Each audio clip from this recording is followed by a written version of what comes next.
Hello, everybody, and welcome into my latest live broadcast. It's Friday, the 17th of November, 2023, TGIF. It's amazing to me that since I did not do a show Tuesday, Wednesday, or Thursday, this equipment was off. When I turned it on today, there was an OBS update. There was an NVIDIA GPU driver update. There were, hold on, I'm missing one. Windows updates. Wait, really? In 3 days? Windows updates, OBS update, NVIDIA driver update. So I'm glad I got it fired up an hour before the show so that I could have time to get those things installed and rebooted and reconnected. And then with the new OBS, I had to reconnect back to YouTube, which was a multi-factor process in order to keep security up and keep the bad guys out, which is worth it. It's worth the pain in the butt, because I don't want to have a Linus Tech Tips moment here, you know? So in the meantime, welcome in everybody. And today I've got something very unique. The mini PCs that we've shown here have been a very interesting fad. We've seen the introduction of the Intel NUC to the demise of the Intel NUC, as Intel is stepping away and abandoning that project, as they abandon thousands of other projects, RAM bus, RAM, and Optane memory, et cetera, et cetera. So nothing new there. However, don't despair. Mini PCs will continue to be developed through other companies. And one of those other companies leading the way, not just, they aren't copying others. Others copy them. And that's Minisforum. And we're so happy to have a professional relationship with them. No money exchanges hands, but they do send us product in exchange for a review. That's the deal. They do not in any way, shape, or form tell me what to say or how to say it or what not to say. So I am free to be honest and give you my opinion as a professional working technician in this industry over 30 years and tell you what I think. Now, what's been happening is we've been seeing a lot of similarities between many mini PC manufacturers, lesser known ones, where it's another little box. They all kind of look alike. They kind of all offer the same thing. And it gets a little boring for me to just kind of do the same review with a different processor. It's so what I really look forward to is looking at something unique, something different. And those mini PCs were different for a while, and then they all started to kind of be the same. And so Minisforum continues to introduce innovative products that blaze the path for, I'm sure, lesser known brands to copy. So you may have already seen this particular model reviewed. I held off on the review because I was waiting for Minisforum to send me this keyboard. Minisforum is now making computer peripherals. And I was also waiting on a stencil that goes inside of here. And I can't wait to show all of this to you and to evaluate it together. As you can see, this is already out of the box. I've already put a stand on it. And I've already updated it, and it's ready for us to review. I've not gone too far in depth with it other than putting updates on it and putting my stencil on. The keyboard is still shrink wrapped. This only just arrived Thursday, Wednesday? I think Wednesday. So it's fresh from the mail. I haven't even had a chance to really do any research about it. So we're going to look at it together and see what Minisforum is offering that's different from a regular keyboard. Because if Minisforum is making it, it's probably doing something or offering something different than the big keyboard manufacturers such as Logitech or I don't know, other keyboard manufacturing options. And again, when you look at one keyboard, they all kind of look alike. You get a few different designs, and then after that, they're all kind of the same. So I'm assuming there must be something Minisforum has offered different here.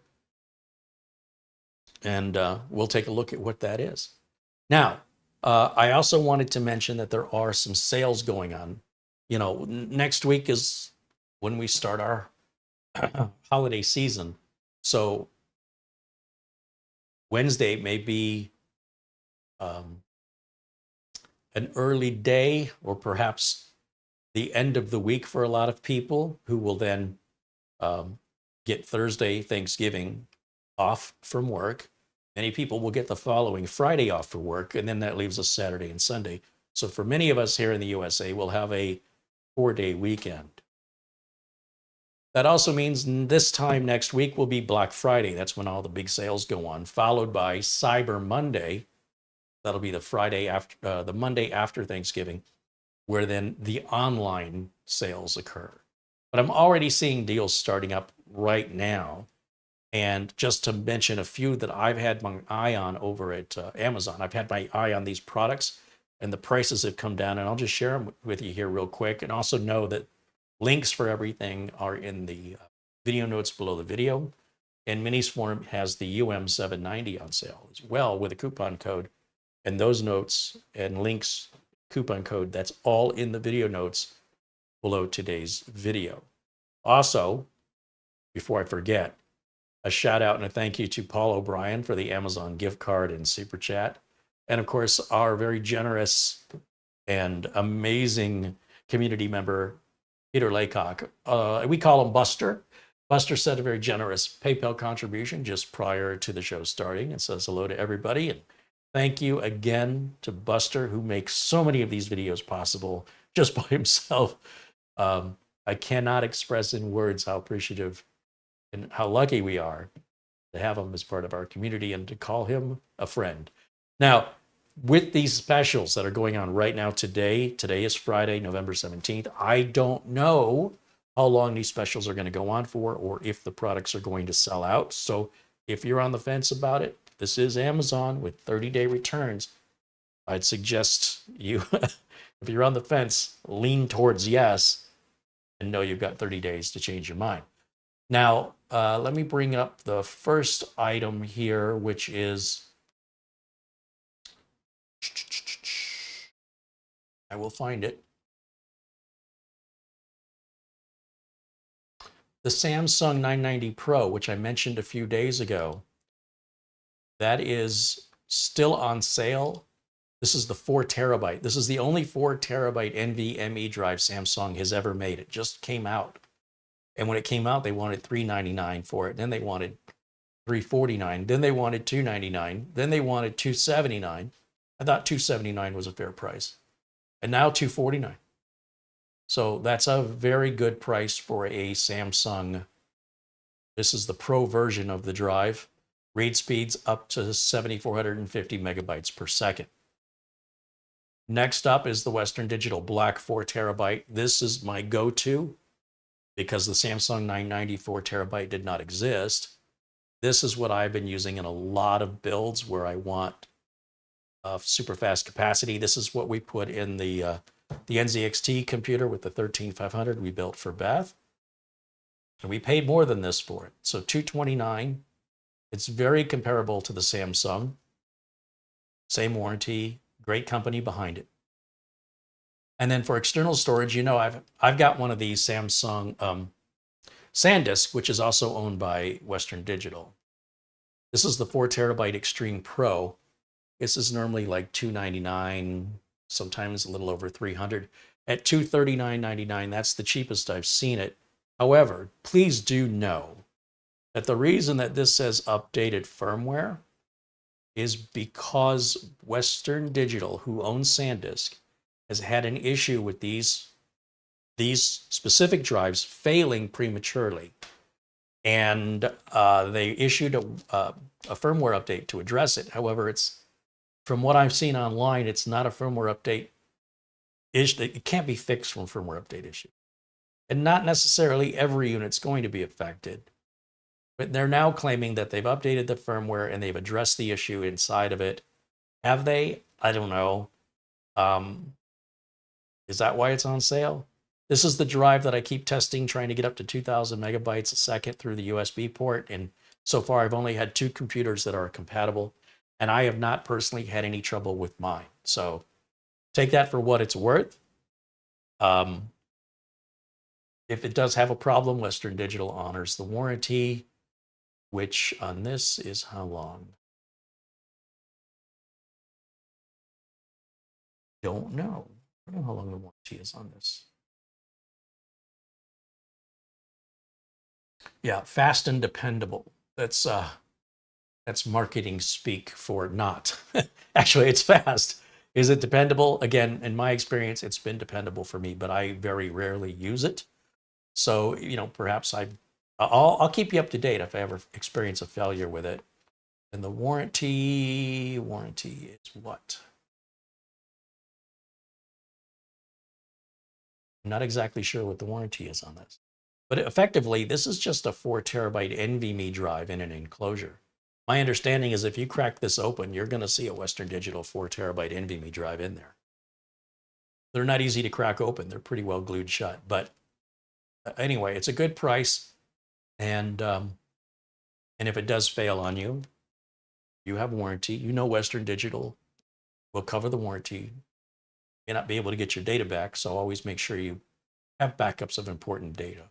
If this is your backup drive, then the data should still be on another drive as well, because backup drives fail. Minisforum has the UM790 Pro on sale. You see here it's at $389 for the bare bones version. This is an AMD Ryzen 5 7640, but there's a $30 off coupon, which brings that price down to $359. $359. Now, granted, you've got to provide your own storage and RAM, and I just showed you a great deal on some amazingly fast and capacious storage. And we reviewed this if you want to go back and watch that review. This is the lowest price I've seen it at. So, oh, look up here. Coupon code is right in front of my face. So for those of you who want to take advantage of these early specials prior to the rush on the Black Friday specials that often will sell out very quickly, this is no rush. You know what I mean? Like you don't have to worry about getting in before they sell out. You've got a week. Well, you've got 5 days. Let's see. Going on to what we're talking about today. Is this new, it's the UM780 XTX. And this logo that you see here on the front is a stencil on the inside that you can change out. And it's got a big RGB light behind it that shines through it. Now, the folks over at Minisforum made a custom stencil for me with my logo, which is really cool. Although I don't know how you can get one made. I'm not exactly sure yet. They have it available in 2 colors, obsidian black and champagne. I'm not quite sure what this champagne color is, but apparently the keyboard they sent me is in this color as well. So we'll see that here momentarily. And this computer promises to be quite powerful. And well, I'm just going to read to you what Minisforum says. The UM780 XTX is the king of mini PCs with the most powerful performance and ports. It's equipped with an AMD Ryzen 7 7840HS processor and AMD Radeon 780M to unleash up to 70 watts of performance. You can play AAA games. It supports the Oculink interface, which allows external graphics cards to be connected at a very high rate of data speed. It's got 4 USB Type A's, 2 USB 4 Type C's. It's got dual RJ45 network, Ethernet ports. And the RGB lights can be turned off. And the pattern etching, what I'm calling the template sheet, can be removed. Yeah, you could just have a big square light there. And this does have a graphical BIOS. It's not the text BIOSes we're accustomed to seeing on most mini PCs. I want to remind people that when you visit the Minisforum website, please pay attention that they have these tabs here. A lot of people will just scroll straight down and not realize that they've missed the specifications tab and the frequently asked questions. Let's take a look at these specs. The AMD Radeon 780M is nothing to shake a stick at. It's for integrated graphics. It's quite impressive, maybe the most impressive we've seen so far. You get 2 M.2 slots, and there's a reason why you get 2. They're both Gen 4, but one of those M.2 slots can be used for your Oculink port, and we'll get into that here in a moment. It's got Wi-Fi 6E and Bluetooth 5 built in. We've got 2 HDMI ports. They're version 2.1. No, I'm sorry, 1. I'm reading this wrong. We've got an HDMI port, we've got a display port, and then we have USB 4. We have 2 of those, which can each be used as a video output. So you can have 4 monitors hooked up to this simultaneously. Your audio can go out through HDMI or DisplayPort or through an audio jack. The built-in Ethernet is 2.5 gig. The Oculink port is in the box with the computer. It's not pre-installed. Once again, this is just a duplication of the HDMI, DisplayPort, audio jack. Looks like a dynamic microphone and then the clear CMOS button. Windows 11 Home. From this point forward, from what I've been told by Minisforum, all Minisforum PCs will be coming with Windows 11 Home. They did not tell me why. I did not ask why. I do not care. As I mentioned to you, we see a lot of people online that are fixated, just completely obsessed with information that is not relevant or practical to how they use the computer or the benefits of having the computer. It drives me absolutely up a wall. We see people that need their computer to run cooler temperature-wise, even though it's running within normal range of where it's supposed to be. Some people, they get it in their head that they want that number to be lower, and they will spend untold hours research and buy unnecessary equipment, potentially damaging their perfectly working computer, just so when they run a piece of software to read the temperatures, they see a lower number, and then they can breathe easy. We don't do that in the corporate world. You would get fired if you wasted corporate time and money like that. So this is strictly a hobbyist activity that it does not satisfy any practical need at all, but an emotional concern that's under somebody's skin for some reason. They're just obsessed with the heat. Leave it alone. And the same can be said for Windows Professional. There was a time when Windows, the professional version of Windows, offered you more abilities that a home user could really benefit from. Not really anymore. So, you know, a lot of the things that you can do with the professional version, you won't do. Whether that's BitLocker, virtual machines, logging into a domain server is primarily the main reason for Windows Professional.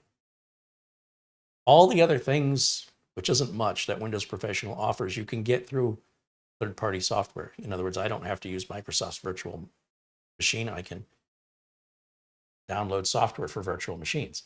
I can download software for remote access, and I can download software for encryption. I don't need Microsoft's generic stuff, because let's face it, all that stuff Microsoft offers is very, very basic.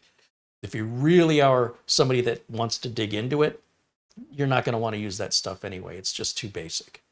Now, it's not my money. It's not my waste of time. I'm not telling you you're not allowed to do it. I'm not telling you not to do it. What I am telling you is that there's a lot of people out there who will encourage you to waste your time and waste your money to do things that don't matter. So when Minisforum told me they're going to be on the Windows 11 Home version on all their mini PCs from this point forward, it won't make one iota of difference to 98% of the people who buy these mini PCs, probably. You know, most end users don't have any need for that. And if you do decide that you just have to have Pro, you are likely just wasting your time and money. Don't let me stop you. If you want to waste your time and money, they can be upgraded, okay? It's nothing money can't fix. But the benefit of the upgrade, the return on your investment, in most cases will be zero. Nothing will perform any better or any differently than it did before. So that's why I didn't really get into any discussion with Minisforum as to, you know, why this change was made, because when you're buying the operating systems in bulk as a system manufacturer, there's only a couple of dollars difference between Pro and Home. But that's their business decision. And just know moving forward to expect the home version to be what's pre-installed on the box.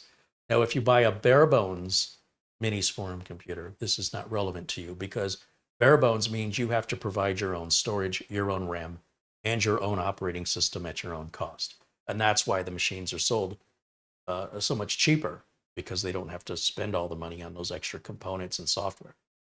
So if that's something that bothers you, take control of it. You're probably the same kind of person that thinks the included RAM and storage isn't good enough for you either. That's great. If you have the money to afford that attitude, that's wonderful. Now, for the rest of us, this computer, you know, this isn't a cheap computer. This is a very well-priced computer, but it's also very capable. So I'm going to bring it up to the camera here and showcase it close up for you with the stand on it. I even like how the stand is really unique here. It's in two pieces. You essentially put two screws in for this bracket here, it's Y-shaped or V-shaped bracket, and then two screws here onto the bottom flat place here, the foot. And then you just have air vents there on the top. And then the front of it is where your power button, your USB ports, your headphone jack, and your reset switch. Actually, no, that's I think this is the CMOS or system reset. And this one up here, I think, is the microphone. And then on the back, if we look at the back, there's our two USB Type A's, our DisplayPort video output, our USB 4 Type C. There is a little rubber cover right here where it says Oculink, and there's nothing in there right now, hence the rubber cover.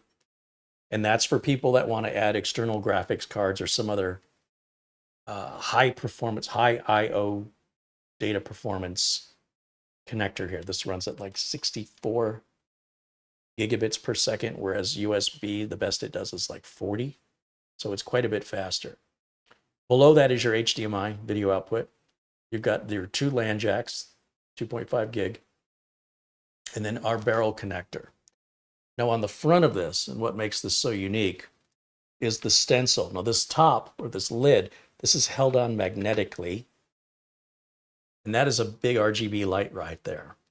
And on the underside of the lid, you can see the stencil that you can take out and replace or leave out with my logo, which will shine through.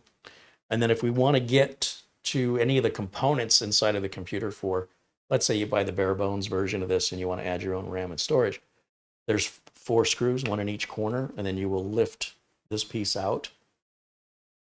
And at least we're not having to remove any rubber feet or anything to get to anything, which I appreciate. Now, the Oculink connector is quite unique. I've never seen one before now. In fact, I never even heard of the technology. And that's in the box, along with the power brick and documentation and an HDMI cable and a VESA mount. Is it a VESA mount? Yeah, I think there's a VESA mount in here. Let's just verify. This is our power brick. It uses a Mickey Mouse type power cable, barrel style, and it goes into the PC. We have an HDMI cable, and of course the power cable itself, which depends on the country you live in, depends on which power cable you get. Yes, we have a VESA mount bracket. That's if you don't want to use the stand, but would rather mount the mini PC behind your monitor or against the wall or side of a desk. And then finally, you get this little box right here. And again, we're talking about things that I've never seen any other mini PC offer. Looking at some unique and thoughtful upgrades here that differentiate this mini PC from others. And that's this piece right here. You see, it looks kind of like an M.2 slot. So that you would give up your second M.2 slot for this if you wanted to use this. And that's just going to plug in and screw down like an M.2 drive would. This location of The mounting screw is in the same place as a standard M.2 2280 drive, but it extends out a little further so it reaches the back of the case. And you get this plug right here, which looks kind of like an HDMI, and I don't know, it's a bit different. And that is called Oculink. And so if you were to get an Oculink dock, you could do all kinds of things. You could break this out into numerous USB ports. You could have a whole little dock of ports, or you could plug in a GPU dock that's Oculink enabled and get much, much better performance through your external GPU than through literally any other connector. This is optional because I think most people would probably opt to have a second storage drive. However, that's for each of you to decide on your own. Very clever. Now, I'm not going to go through the Oculink setup and how it works, because there's a couple other YouTube channels, ETA Prime comes to mind, that have done a very good job of showing how all that works. So if you're of the gaming mindset, you can follow this review up with the excellent review done over at ETA Prime. And then also there may be some other video review channels that cover the gaming part of things as well. So the included stencil, which is this right here, is in the box with the directions, and that's the Tiger. And you'll see there are these little cutout on this side here. You'll see the hole and the notch. That's how it aligns. And then there's a little double-sided sticky tape that holds this in place. It keeps it aligned and keeps it from moving. But it's not so strong that, you know, you can't take it off and change it out. It's just strong enough to hold it in place. And this is something you have to put in yourself if you want it. It's included in the box, but it is not installed in the mini PC. Okay, so let me just move this aside. And let's move this aside. And let's move this aside. And let me show you what it looks like. I'm going to plug the power cable in here. And we'll grab an HDMI cable, which I'll plug in right here. Could give it internet access here. And my Mickey Mouse power cable. So this is says 120 watts. That's a pretty serious power supply here. And the power supply says Minisforum on it, so I do not have to get a label and stick it on there or grab my Sharpie, my silver Sharpie. They actually put Minisforum, their name, right on it. Oh, delightful. I wish every manufacturer that has these little power bricks would put their darn name on it. Doesn't do me any good to know the manufacturer of the power brick. You definitely don't want to put the wrong power brick into the wrong device. You could smoke the device. That's not a warranty issue, and I mean, it'll be done. So just because the plug fits on these barrel connectors doesn't mean you got the right voltage, the right amperage, or even the right polarity, meaning which side's positive and which side's negative. So with that, let me turn this on. Oh, I need a keyboard and a mouse. That real quick. And we'll get this keyboard out next, but I just wanted to demonstrate what this looks like when you turn it on. So power button, there's the logo all lit up, and it's cycling through some RGB colors right now by default. And again, that can be turned off in the BIOS if you don't like it. There's also, I thought there was another way to control the lighting. Oh, maybe not. So let me switch over now to the video output of this so we can take a look at boot time. So I'm going to go here, put myself in a corner. It already booted. So here's what I'm going to do. I'm going to just hit the power button, which should cycle this off. You'll see how long it takes to shut down. I'm going to reach over and I'm going to turn it back on, and you guys can look at the the clock down below and see how many seconds this takes to boot to Windows 11.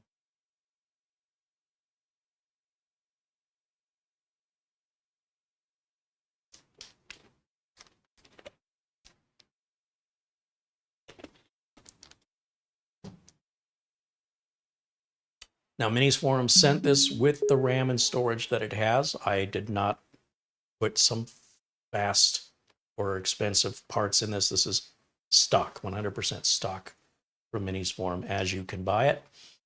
Let me take a quick look at a couple of things here.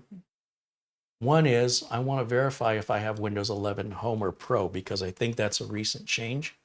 So let's see what we have. Go to System, and it says we have Windows 11 Home. So that is correct. We are not running 23H2 yet, which of course any new computer you're going to get throughout the year, the rest of this year, is not likely going to have 23H2. It's very important you always go to Windows Update and grab the latest updates. The machine they sent us comes with 32 gigs of RAM, and it is the Ryzen 7 7840HS with the Radeon 780M graphics. Now, if I close this and go to the device manager, let's see who's making network adapters here. Network adapters, we have basically three, 2 LAN and 1 wireless LAN. And it looks like we've got a killer Wi-Fi adapter that Intel bought killer. And the other 2 LANs are both the same Realtek Gaming 2.5 gigabit Ethernet family controllers. And of course, this is Windows 11 compliant. As you look, we have a security devices section here, our TPM module. So that's your quick overview. This thing is whisper quiet. As you can see, I haven't put any of my utilities or Prime 95 or any of that sort of testing on there. This was just about prepping it. And in fact, I'm kind of curious if it's going to offer me 23H2 if I go to Windows Update and check.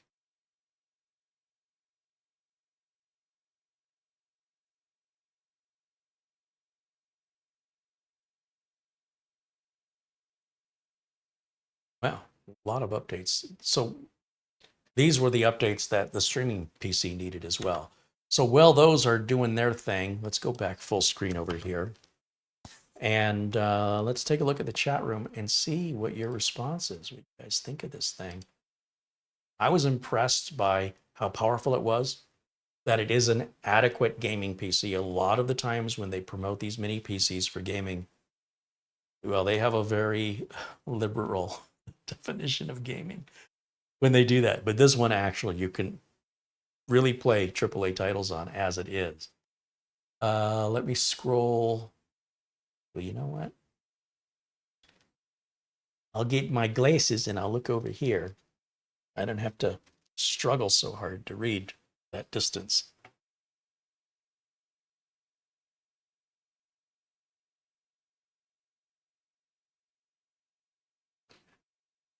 Davis Parsons renews membership, now a member for 18 months.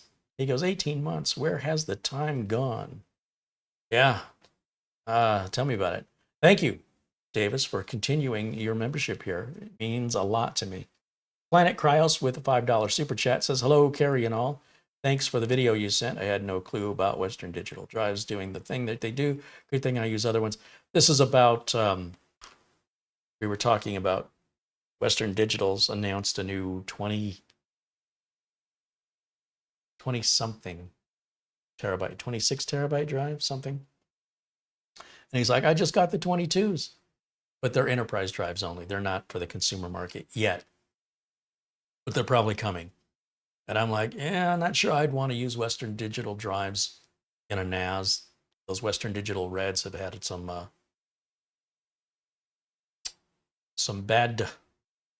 issues, let's just say.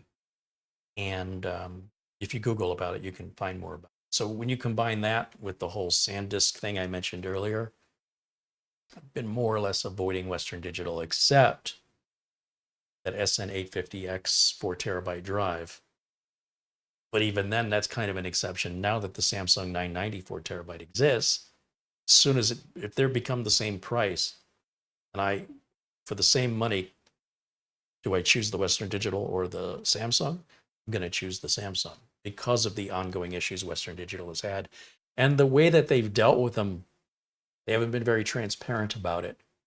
And yeah, you can Google about the SanDisk issue as well. So otherwise, we'll be here for hours for me to explain it. What Western Digital has done, and et cetera, et cetera. It's all been recorded online for posterity. You can go and check it at your convenience. And hello to all my friends in blue. A lot of familiar faces and names in there, I should say. It's joyful for me to see everybody saying hello to one another. I love the community we've established here. Channel 0 says, tomorrow I'm going to be attempting to rebuild a 6-year-old AMD computer, an Asus B350M and 16 gigs of 2400 megahertz RAM. Hey, enjoy it. Sounds like fun. Garfield Rupe renews his membership, now a member for 11 months, says, I've been a member of the community for 11 months. Yay me. Well, thank you, Garfield. Thank you for continuing your membership. Nick Caffrey with a 15 euro contribution says, hey, Carey, Mara, and chat, hope everyone is happy, well, or healing. Nice. Thank you. Thank you for supporting the channel.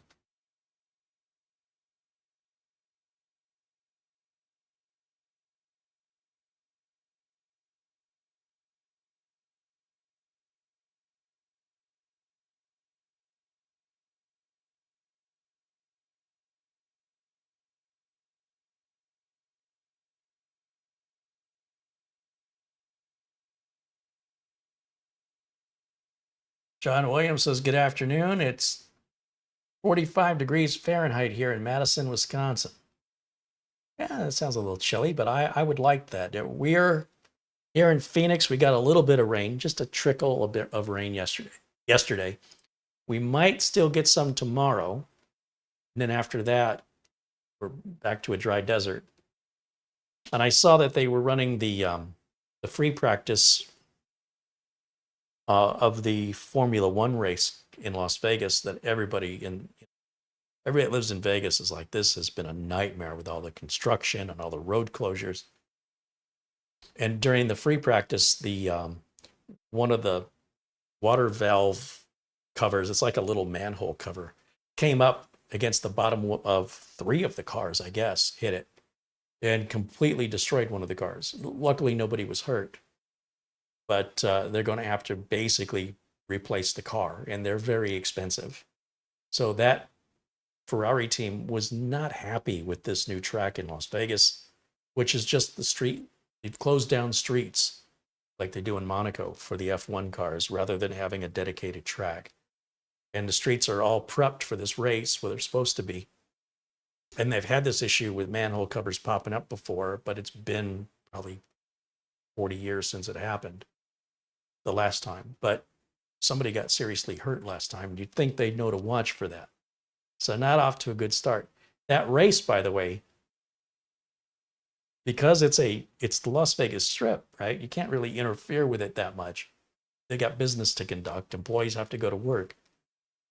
The race started at 1:30 in the morning. It ran for 8 minutes.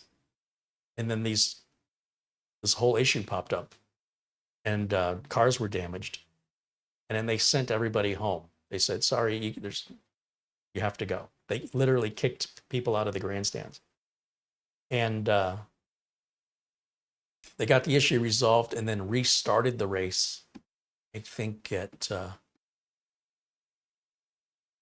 2:30 or 3:30 in the morning. And again, this is just a practice. So, but when you buy your tickets, some people may only be able to afford the free practice day, or one of the free practice days. And so if you're kicked out, that's already, nearing 2 in the morning. But people did come back. It's crazy. What a terrible, terrible way to start their very first race in Vegas. Well, the F1 did do a race in Vegas before, but it wasn't on streets or on a track. They took a parking lot and they just made a track out of a parking lot. which was, yeah, not an ideal track for challenging the drivers. But in any event,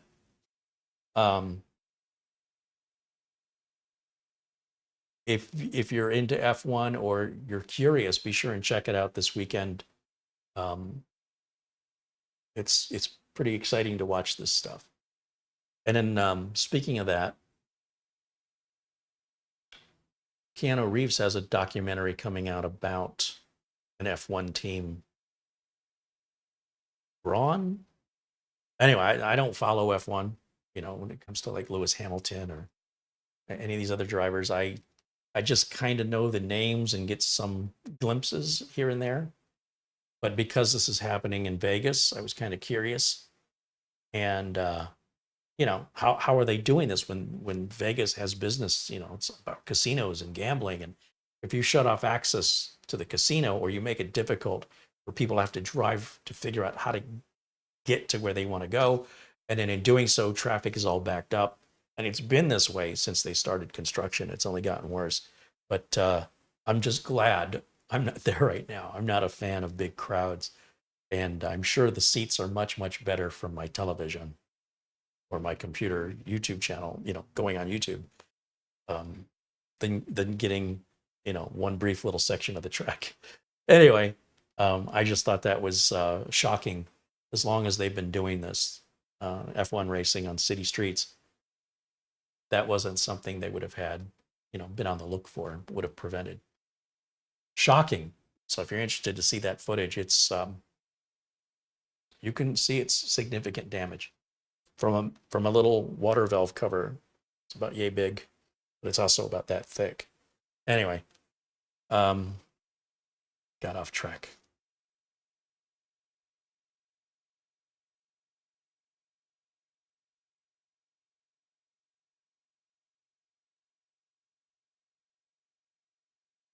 Bill Knott says, greetings, Carey from Cincinnati. Hey, Bill, welcome in. Good to see you, my friend.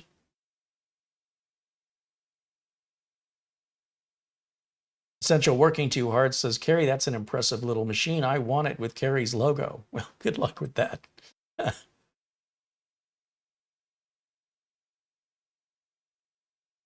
Lou Greeny says, I want to see the keyboard. Darn it. Yeah, I think we need to open that now. And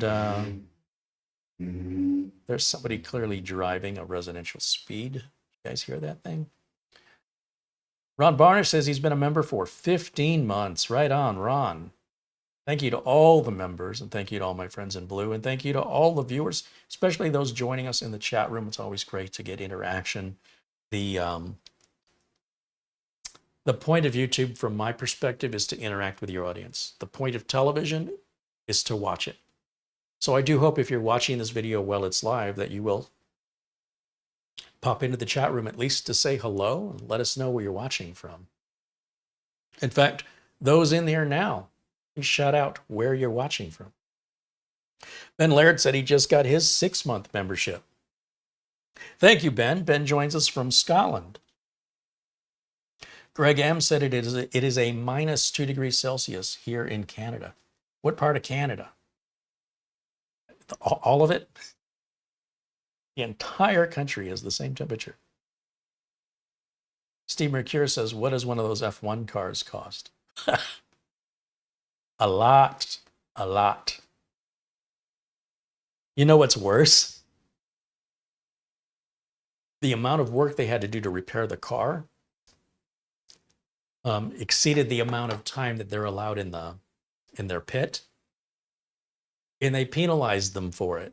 They penalized the team for how long it took to fix the car that was caused by the track, right? The organization, the F1 organization, they're responsible for having the track ready. They're responsible for enforcing the rules. So when they go to interview, if you watch any of the interviews with the crew chief or the I don't know, like the captain of the team, I don't know what you call it. You can tell he doesn't want to be there, that he's there by obligation to do this interview. And his answers make it very clear how he feels. And You know, they force him to be there, but they can't force him what to say. And you can tell he's livid at the amount of money it's going to cost them. And on top of that, that they were penalized for the amount of time it took to get the car basically rebuilt. New engine, new what's called the monocoque, the area where the driver sits, that was busted. And was a third thing. Basically, you had to rebuild the whole car. But thankfully, nobody was hurt.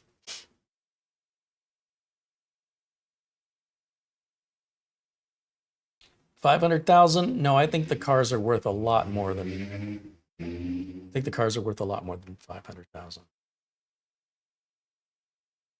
mean, these are Ferraris, so you're probably looking about $1 million, I would guess, per car. I think. Mark Gain says, that's a pretty cool little PC, Carey. Also, check your PayPal. Mark watches us from Northern Ireland. Thank you, Mark. And yeah, let's take a look. And Alan Linda sends an Amazon gift card. He says, here's a little something for your Black Friday purchases with $7.77. Wow, a very generous $80 PayPal contribution from our friend Mark Gaines in Northern Ireland. Well, thank you so much, Mark. That's very generous of you. And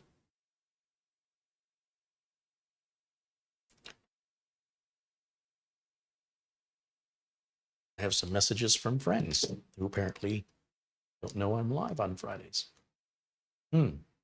Let's see what else. Oh, I wasn't done with my glasses yet. Chris's Retro Tech channel with a $2 super chat says, I have a mild case of COVID-19. Oh, that can't be fun. Well, keep yourself well hydrated and, you know, follow the advice that's pretty well known now about the best way to get through this as quickly as possible without giving it to anybody else. And we'll try and keep you distracted in the meantime.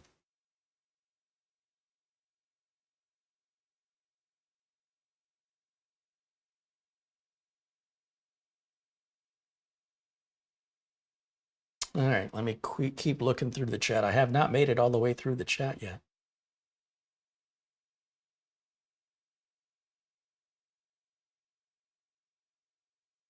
Diesel Doctor said 54 degrees Fahrenheit in north central Missouri. Oh, we got our shouts out from people watching from Massachusetts, Connecticut, Minnesota, Vermont, Pennsylvania, Fresno, California, St. Lucia. Martin Postema says good evening from the Netherlands. Bradley says hello from Illinois. Roteba 2 says greetings from Missouri. LSF is in Cape Town, South Africa.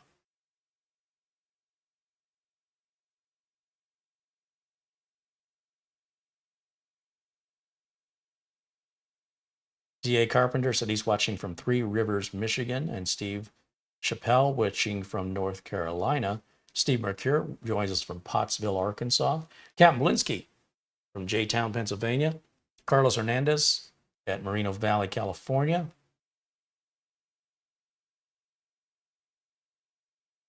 Gerhard Huff says he's watching from Frankfurt, Germany, where the temperature is 6 degrees Celsius.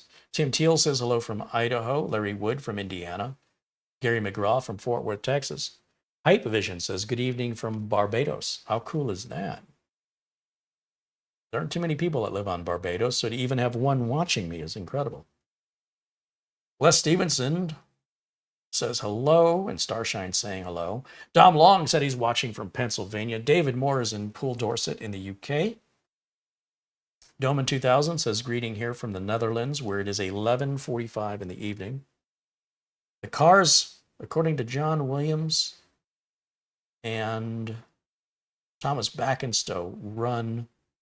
Well, John Williams says 15.9 million, says Red Bull. Thomas Backenstow says 25 million. I guess my 1 million was optimistic.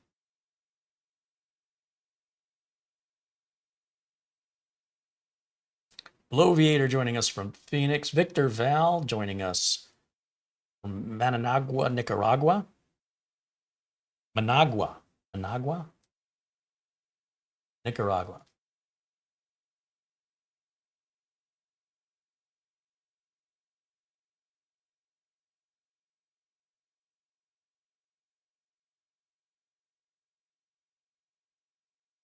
Did Marlena do the graphics for the RGB logo on this little PC? No, my sister did that logo years ago. Nobody did the logo specifically for the mini PC.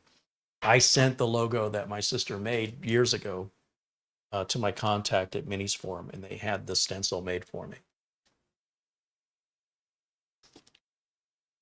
Now, initially, I was concerned that the stencil was sideways because if you did not put the stand on this computer, then it would sit with the front facing you, and the logo would be 90 degrees off.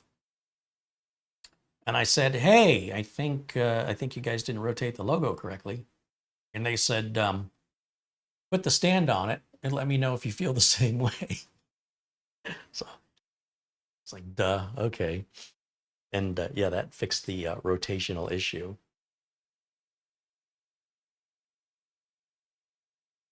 LSF says 12 to 15 million per F1 car. Ooh, wow. And I thought Teslas were expensive.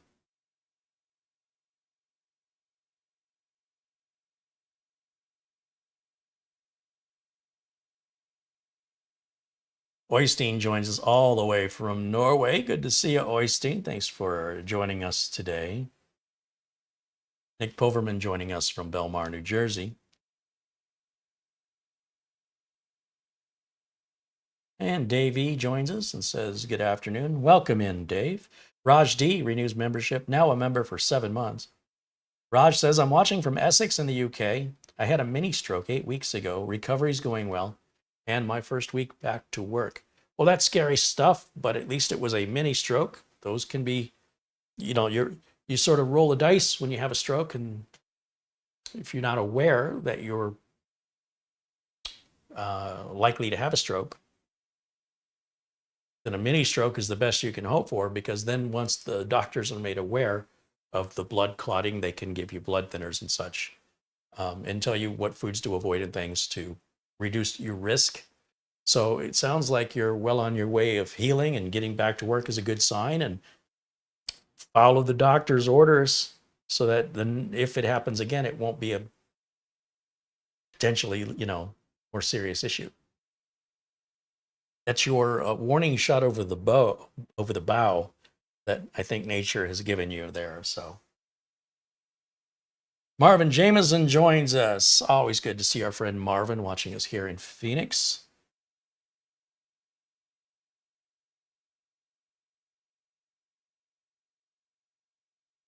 Mark Gaines with another contribution, 10 pounds in Super Chat, says, Carey, I managed to replace my Dell laptop screen and I got a genuine from Dell. It was only 40 pounds. Also, check your PayPal. Yeah, so maybe Mark is watching a few minutes behind. But thank you again, Mark. You're very generous and appreciate you very much, and certainly appreciate your friendship as well. I'll look one more time. I don't think he sent it twice. But thank you again. These contributions are keeping me independent so I can continue to do honest reviews on products I'm genuinely interested in, and tell you honestly what I think about them without worrying about any consequences from either manufacturers or viewers who decide they want to shut me down. Viewers don't have the power to do that because there's nothing to boycott. You know, you can't go after a sponsor to use that as leverage against me. And that's a wonderful superpower. It really takes the wind right out of us people who have nothing else better to do. Let's take a look at the keyboard. Let's keep this review moving along because we're just about an hour into today's broadcast. And I would like to get it done by 3. I like to keep these as close to 2 hours as possible. The 2 machines that we just built that I said were going into Corsair 200Rs, the customer wanted them in December. Customer wants them Monday. So on top of that, I ordered 2 other motherboards with 13500s that used the DDR4, and I haven't filmed any of those, and I wasn't quite sure what I was going to do with them, but I'd have them on hand for any customers that needed a PC. Well, it turns out they'll take those off my hands if they wouldn't mind having a couple spares. So my weekend is cut out for me. I've got one machine is completely done. The other machine is just some cable management. And then I have to label it and box it up. And then those last two, hopefully won't take me too long. They're all, one of them's already prepped, and the prep on these only takes about, what, an hour? So it's getting it in the case and all the cable management. That's the thing I don't enjoy doing, but I do enjoy getting equipment out of here. My other customer who has the email problem, we continue to be told by GoDaddy there's nothing they can do, that it's in the hands of Microsoft. I reached out to Microsoft. They said, we don't know what you're talking about. So I've got a stopgap measure in place for the customer, but I wonder if this is an issue that this customer is going to have for many months. Nobody's lifted a finger to help this customer. They're delighted to have some email, but they sure would like their old email working again. If I pull their account away from GoDaddy and I take them over to 1&1 or Zoho or somebody else, they'll lose their entire email database, which we really don't want to do. I mean, if we knew this was coming, I could have bagged it up. But this was obviously unexpected. And so I've given them a temporary, what's intended to be a temporary email address. All the mail is being forwarded to the, all new incoming mail that's going to the address that doesn't work. What the part of it that doesn't work is they can't sign in. They can't sign in through Outlook. They can't sign in through the web interface. But anybody who sends email there, I can forward that safely. So any new messages that are coming in now, they're getting at the alternate email address that I created for them. Also hosted at GoDaddy because I'm an idiot. And my biggest fear is that I run out of patience and I pull the account away from GoDaddy. It's been there 15 years without any problems until now. And then put them over somewhere else. I will also pull all my accounts away from GoDaddy. GoDaddy is going to lose all of my business and all of my customers' business. I don't think they really realize how much they're losing here, or they don't care because they're just going to file for bankruptcy anyway. The way things are looking, I wouldn't be surprised if something drastic happens to GoDaddy in the next 12 months, unless they do something to turn it around, even including selling it to somebody else. GoDaddy's gone down the tubes, in my opinion, since Bob Parsons, the person who created it, sold it off to an investment group.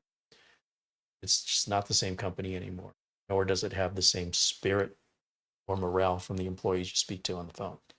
That being said, that is an ongoing issue with the same client where it all started with me getting data off of their old NAS units and replacing the NAS with the QNAP NVMe NAS that I showed here. And I was in the middle of doing that when the email problem happened. So that's project of getting them off the cloud and onto their own local NAS. That has been postponed until this email is due, because the email is a bigger, more important problem. But one of the employees got a new computer and has no access to the cloud storage and asked me how to access it. I'm not the one who set it up. I don't know. So then I've got an email into the other technician that set all this up to say, what is the process for mapping their drive letters to this cloud service? How do they sign in? Where do they sign in? And I'm still waiting on a response. So I'm in this sort of limbo, waiting for Microsoft. I'm waiting for the other tech to get back to me. The employee's like, I can't access my old emails anymore. I can't access the cloud on the new machine. And I said to the employee, I said, what was wrong with your old machine? Maybe it's easier and faster for me to just fix, because I wasn't involved when all these decisions were made. Maybe I can get your old machine up and running, which is already configured. And again, not as a permanent solution, but as something that can keep you running. This company is significantly hurt, and it's quite stressful. So that's going on as well. I'm going to have a busy weekend, so likely you won't see me this weekend as I try and get 4 machines out of here. And again, I'm delighted. Don't get me wrong. I want to get some room. I'm getting pushed out. There's just so many computers in here, including the HP Diagnostic, which I've not had time to get back to. And don't think I have any more builds scheduled for the rest of the year. That doesn't mean there isn't going to be any. I just don't have any scheduled. And I still have Serve the Home's old server where I've got it all up and running with a refurbished 3090 Founders Edition card that matches what was in there that was broken. And then I will likely put 4 NVMe drives in the ASUS add-on storage card and add that as well. Do the cable management and button it up. And Patrick over at Serve the Home invited me to go look at the new studio space he's got. But unfortunately, he was inviting me during a scheduled broadcast time. So hopefully, and then he was traveling. So hopefully when he gets back, and then somewhere with all the holidays, I'll be able to meet up with him because he's just right down the road from here. Let's take a look at this keyboard. This is the MKB i83 from Minisforum. And I want to tell you a little bit about this keyboard. We'll look at it together. First things first, let me see if our Windows updates are done on this thing. Yes, they are. Let's go ahead and start that. And while that's restarting, we'll go back over to camera 1. And then there's an article that I have linked to from Tech Power Up. And they did sort of an overview of this keyboard. And I think it's more or less just a press release from Minisforum. But this tells us all of the things that make this keyboard unique and why you might be interested in it. So let's take a look at this together. Minisforum is known for its expertise in mini PCs, is taking a significant step towards building a holistic desktop ecosystem. The introduction of the Minisforum MKB i83 keyboard marks the company's expansion into the world of peripherals, allowing users to experience a complete desktop environment. The Minisforum MKB i83 is a testament to premium quality, featuring an anodized aluminum body that not only provides a more elegant texture, but also ensures enduring performance. The keyboard is designed to cater to a diverse range of users who demand the best. The double-shot PBT keycaps on the Minisforum MKB i83 guarantee legibility and resistance against wear. Meticulously contoured, these keycaps promote a tactile and comfortable experience with every keystroke, making typing a pleasure. It is hot swap enabled. The Minisforum MKB i83 brings versatility to the forefront with its full hot swap capabilities. Users can effortlessly interchange various switches based on preference, ensuring a fresh tactile experience with every change. Featuring the renowned,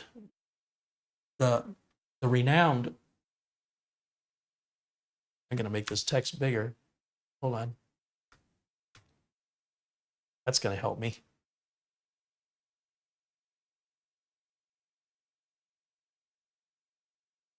Health MX Red switches, known for their silent and linear characteristics, the Minisforum MKB i83 provides a fluid typing experience. With a consistent force curve, these switches are perfect for those who spend significant time typing and require both speed and precision. It also seamlessly integrates with any setup because it has a multi-device connectivity option to choose from, including Bluetooth, both 3.0 and 5.0, 2.4 gig wireless via a USB receiver, or a wired Type-C USB. It can support up to 5 devices simultaneously, making multitasking a breeze. The keyboard embraces an ergonomic design that significantly reduces strain and fatigue during prolonged work sessions, enabling users to maintain optimal productivity throughout the day. Silent operation, equipped with horizontal axes and the multi-layer structure infused with sound dampening foam. It minimizes noise while enhancing the tactile experience, ensuring consistent performance. It's got a 3,000 milliamp battery. It can last for an impressive 300 hours with the backlight off, making it ideal for on-the-go professionals. And for gamers, it's got the aesthetics with radiant RGB lighting effects, offering 18 preset lighting patterns, ensuring an immersive ambiance for every gaming scenario. With full N-key rollover, precision is guaranteed during these intense gaming sessions. Now, for office users and professionals, it has an advanced sound dampening technology for a silent typing ambiance, essential for concentration. Crafted with robust anodized aluminum and top-tier PBT keycaps, this keyboard epitomizes durability for prolonged use. Its ergonomic design and the I'm not sure how to pronounce this company, red switches guarantee a tactile and comfortable gaming journey. It says it's the keyboard you've been waiting for, combining elegance, performance, and versatility, and caters to gamers, professionals, and anyone who demands excellence from their peripherals. Well, that all sounds good. So that's great that it has multiple ways to connect it. One of the things that I complained about with this keyboard is it's Bluetooth only. And you have to pair it, which pain in the butt. The regular 2.4 gigahertz, in my opinion, is much better. I don't have to worry about anybody hacking it. It's not like it's broadcasting out on a Bluetooth channel. And, well, let's just take a look at this keyboard. Maybe this is going to be my new favorite. I mean, all of that sounded great. Don't you agree? So again, this is supposed to be the color they describe as champagne. And since this is the first unboxing, I'm sure the batteries are not charged in it.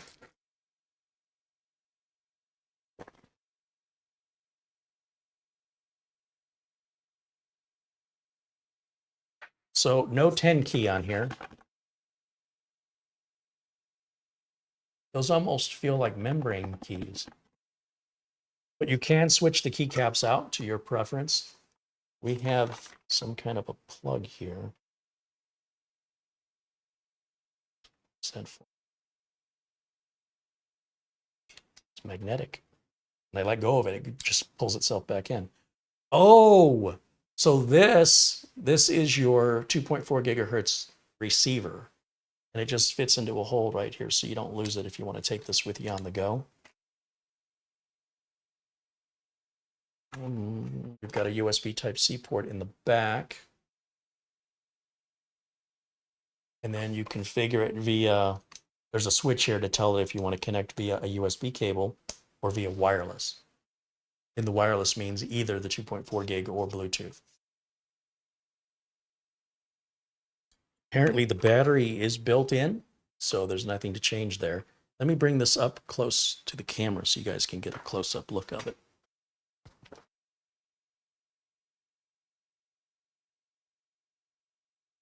Remember, this does light up, and you can turn the lighting off.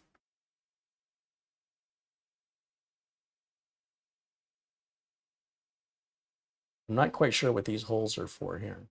They almost look like antenna holes. That's your dongle right there. Keep going this way. There's our USB Type-C. You want to plug it into a computer or plug it in to charge the batteries. Then that's your switch to tell it if you want to go USB or flip it that way if you want to go Bluetooth or 2.4 gig. Pretty straightforward. Got a nice weight to it. And yeah, its frame is all metal. Of course, I've already had that. However, I like that it fits tradition here with location of keys, like the backspace key here, the delete key up here. I don't like it when they move that stuff around to different locations. The rest of what's in what's in the box here is a USB Type-C to Type-A cable if you want to wire the keyboard up. And over here, what do we have? A key puller, keycap puller, and some grips for assisting with keycap removal. Okay. Obviously, once you pull the key off, then I think the other tool there is for lifting the switch out. Again, you can swap the switches to your preference. And then this is our documentation.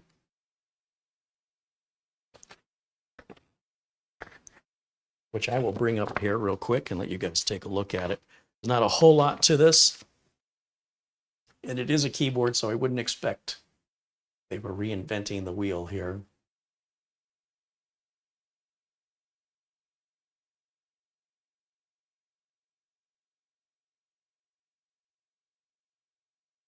function key controls.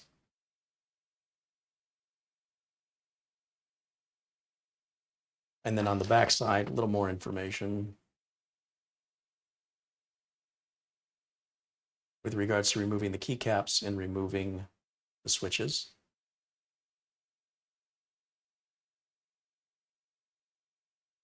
Some basic specifications and system requirements, and I guess there's a warning and FCC statement. And then, of course, after-sales service information. Reach them if you have any trouble, questions, problems, etc.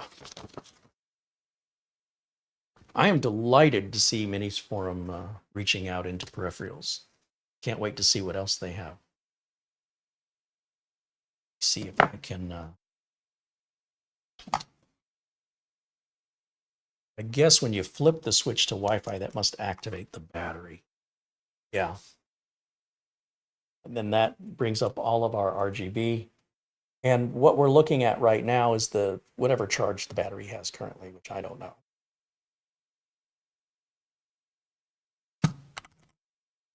Now, personally, I would just take the dongle here rather than pair it on Bluetooth, which I despise, and plug it in to any of the USB ports here. You know what? Yeah, I still need to be able to use the mouse, so I don't want to unplug the other.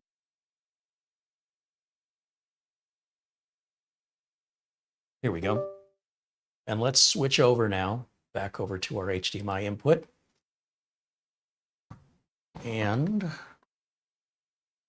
me go full screen over here on my side of things.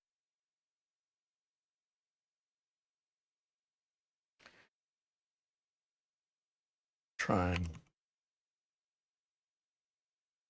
There we go. Let's try Notepad. Ooh.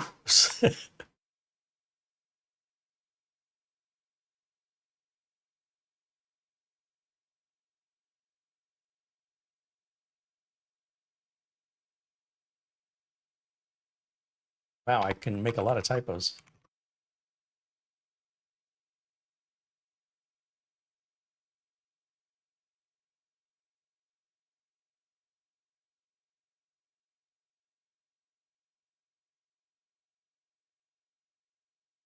So that sentence has every letter of the alphabet in it there.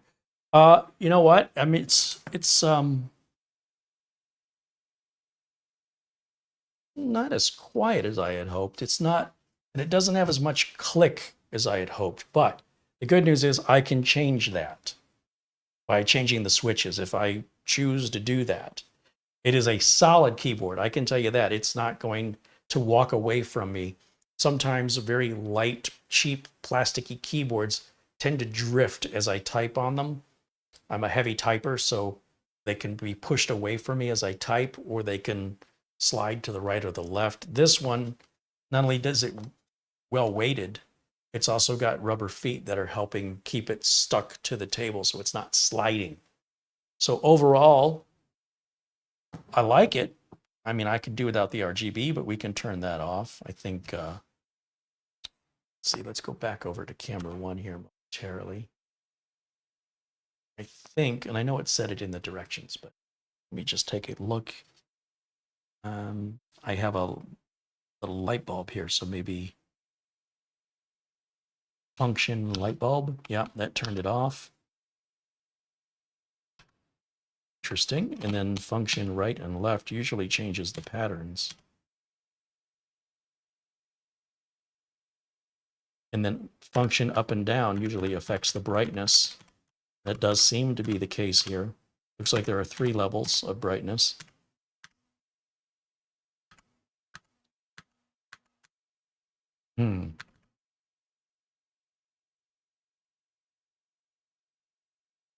The left and right arrows seem to be adjusting the speed with which the RGB is moving. And then there's a function key for using this on a Mac versus using it on a Windows-based PC. Function insert says color, and now it's 1 color. Let me turn these lights off. We might be able to see it better.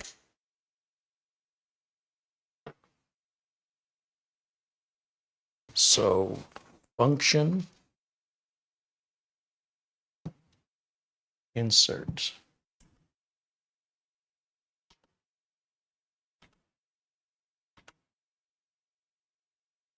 And if we want to slow that down, we go to the left or to the right. Should slow that down. Or is it the other way? That's much slower. Brightness, we can bring the brightness up or down. Once again, going back to insert, we go back to different colors. And let me get back to that. There should be a way to adjust the pattern. So I'm just looking at the logos below the buttons. Those are your function key options here. Looks like function delete turns the RGB off altogether. And now we can start seeing different patterns.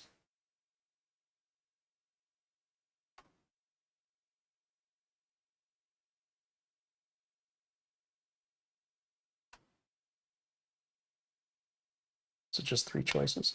1, 2. Oh, wow.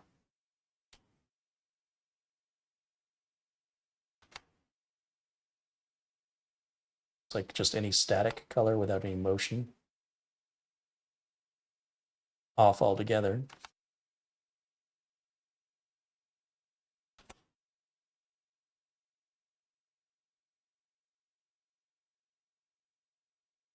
Crazy.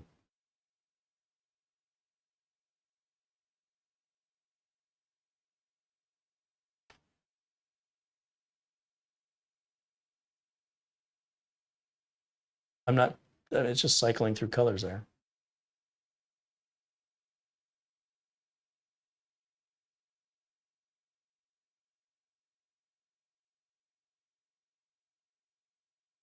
And then I think we finally made it back around.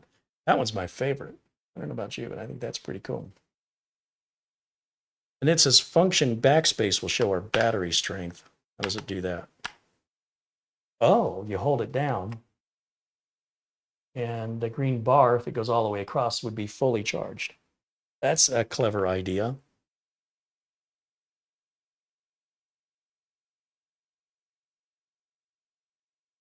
Who needs instructions? Pretty neat. Here, you want to give it a go?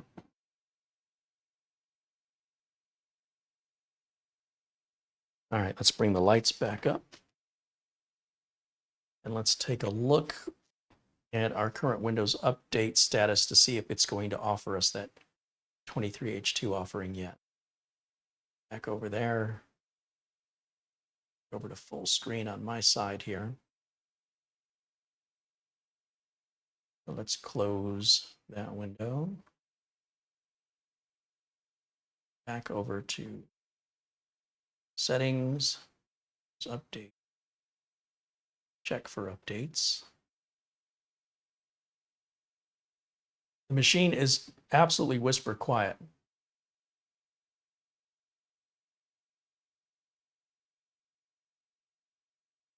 Zero available of optionals. So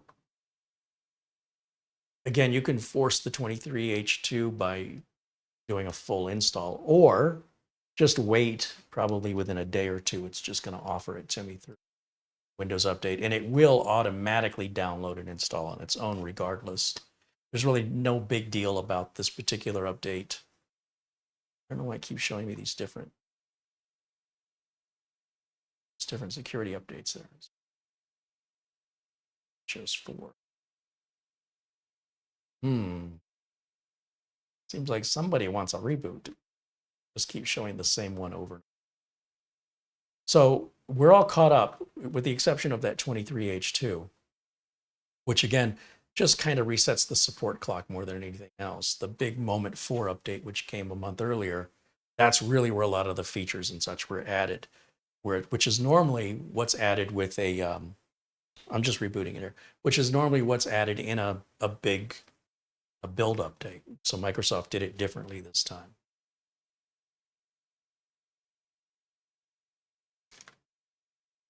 All right, let's take a look at what you guys are saying in the chat room here.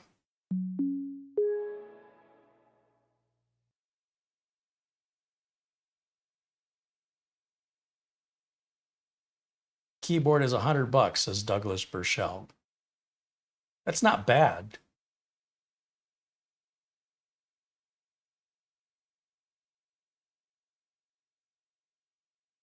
Jason Willis said it took him 6 weeks of escalation to get a Microsoft 365 tech to fix my account. It was a small issue.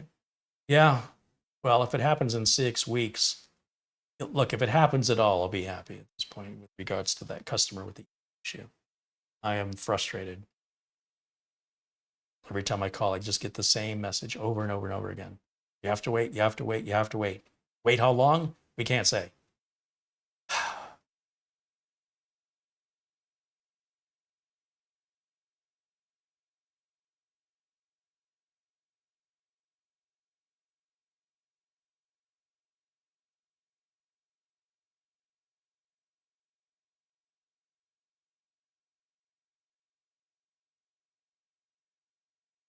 I'm just looking through your chat comments. In fact, I guess we can go back to camera one while I'm doing this so you guys don't wonder why I'm silent.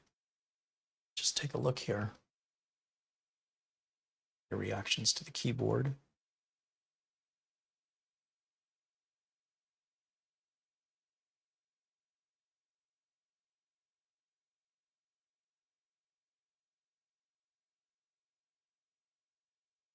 See Mike Dane Jr. is joining us.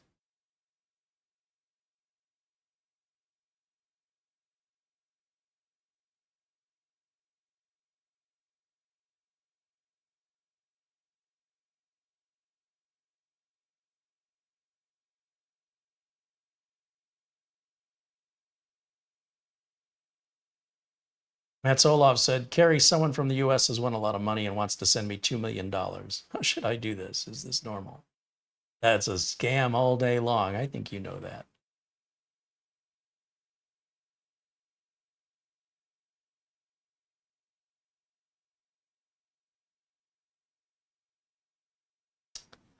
Yeah. That Nigerian prince has got some money coming my way. So Tesla will soon be mine. I want to show you the BIOS on this thing. That's what I wanted to do. Let's go back over to the HDMI input here. And I got to go full screen again for me.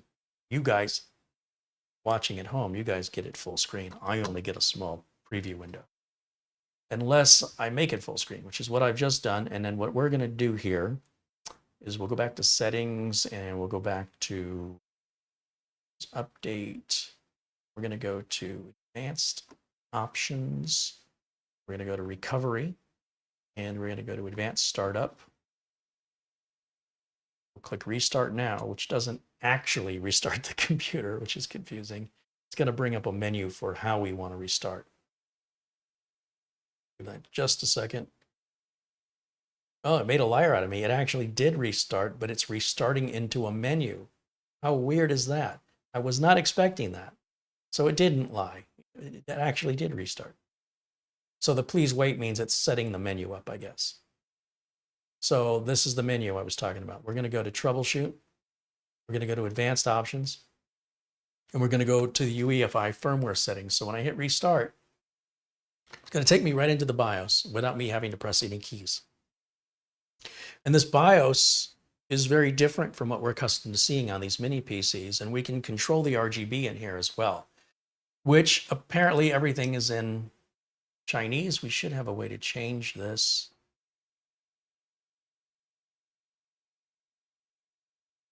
There it is. That in English. And we can see how things are set up. We can go under advanced. And one of the things you're going to notice is, see if we got a CPU configuration. No, that's not what I want. Back.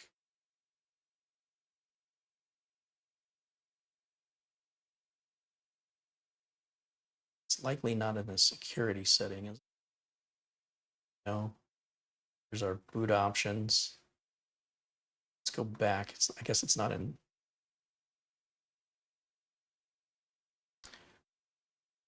This is main. BIOS version, processor type, processor speed, system date, system time. I guess what I want is in the advanced section here. I'm just going to have to look through each of these to figure it out. NVMe RAID mode. Oh, I did not know this will support an NVMe RAID if we want to use both of those M.2 slots. And a resize bar support. Cool. Let's see, ACPI up on LAN. Turn that. Let's go to ACPI. That's where I just was. Hardware monitor. There's our CPU temp and fan speed. And then there's a system fan as well. So it's keeping an eye on those for us.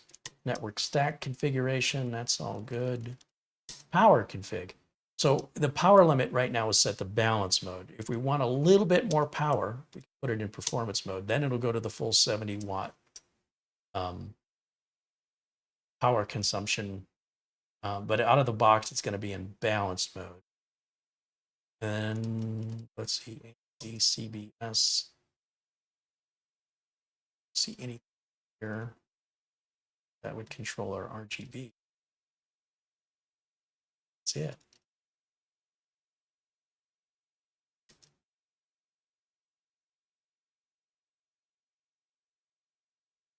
So let's go to save and exit. There's your load optimized defaults, your boot override if you wanted to temporarily boot to a flash drive or something. Where the heck? Hide RGB. So I know that somewhere.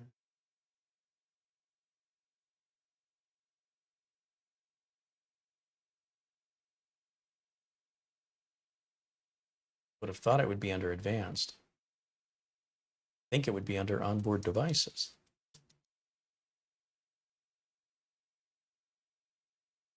But I would be wrong.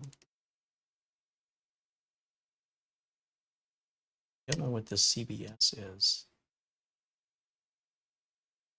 Auto there. Graphics config, audio config. Power loss, I want it to stay off. This is power. Our thermal maximum here. Shift control. Okay, well, save and exit. Let's restart it. Sometimes these mini PCs have a button for controlling the RGB. I don't see one on here. So if there's no button, it's usually controlled through the BIOS and or through software included in the Windows install if you didn't order a bare bones one. Otherwise, you'd have to download the software. And let's see if that software is in here. Let's take a look at apps.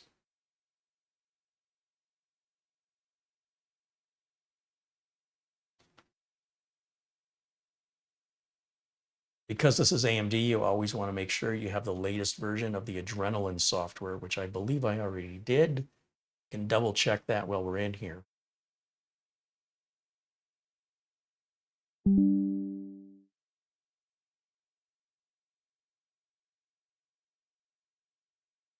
Oh, there is a new version.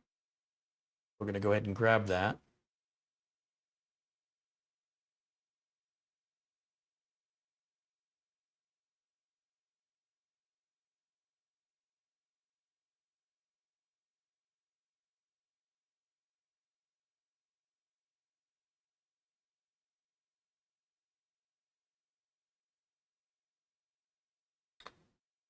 Okay, well, that's doing that. Let me go back to the start menu, back under apps.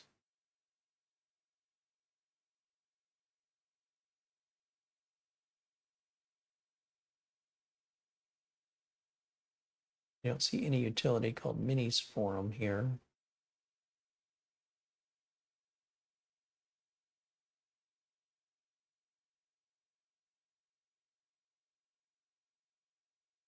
I think think Minisforum has a video about this. So while that's downloading, there's not a whole lot to see there. Anyway. Go back over to camera 1. Let me bring up YouTube. Type in Minisforum. So Minisforum has their own YouTube page, and if you're interested in their products, one of the earliest places you'll get a view of what's coming out or what just got released is directly from them, from them directly. So let me look here in my list, and I'm sure we see a YouTube channel called Minisforum. There it is. And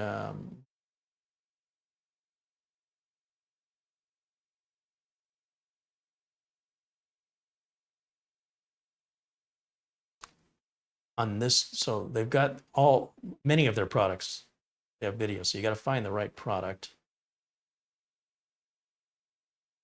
And I am a little concerned that with the Oculink port and the RGB, that what may be lost through bringing up attention to that is the sheer performance of the machine itself, which is, it's incredibly fast machine, very responsive. I'm just trying to find, so Minisforum has a video here.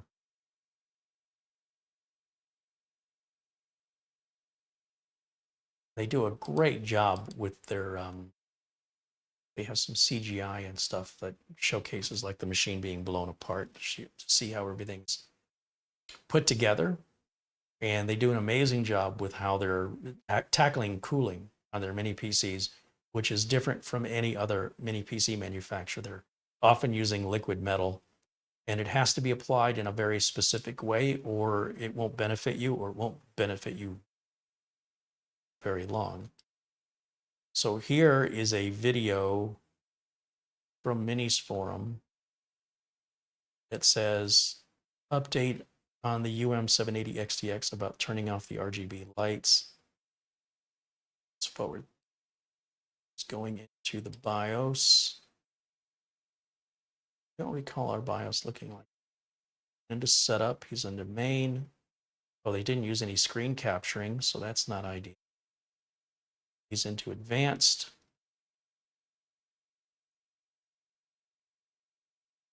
It says RGB LED under advanced. How did he get there?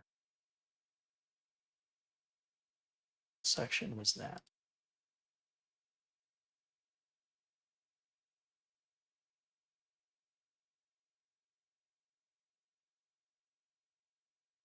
Ah, come on now.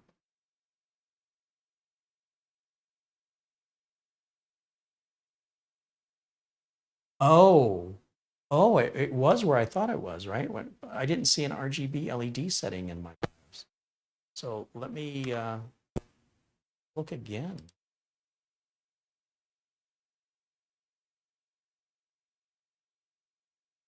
Let's go back over to the HDMI input. Oh, that's still downloading. Wait for that to finish. In the meantime, we'll take a look again in the chat room. We're about an hour and a half into today's video. I will try and wrap this up around the 2-hour range. So if there's anything on your mind that you want to talk to me about, this would be a great time to bring it up.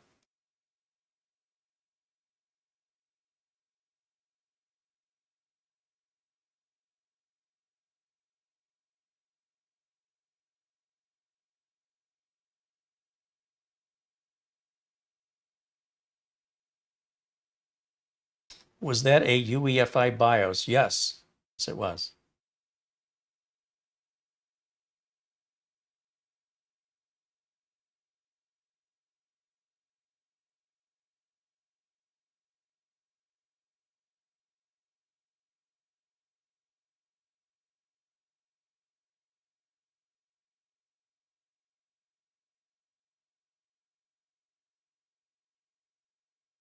George wants to know, did Microsoft do something to 22H3 as I cannot delete apps that I do not use?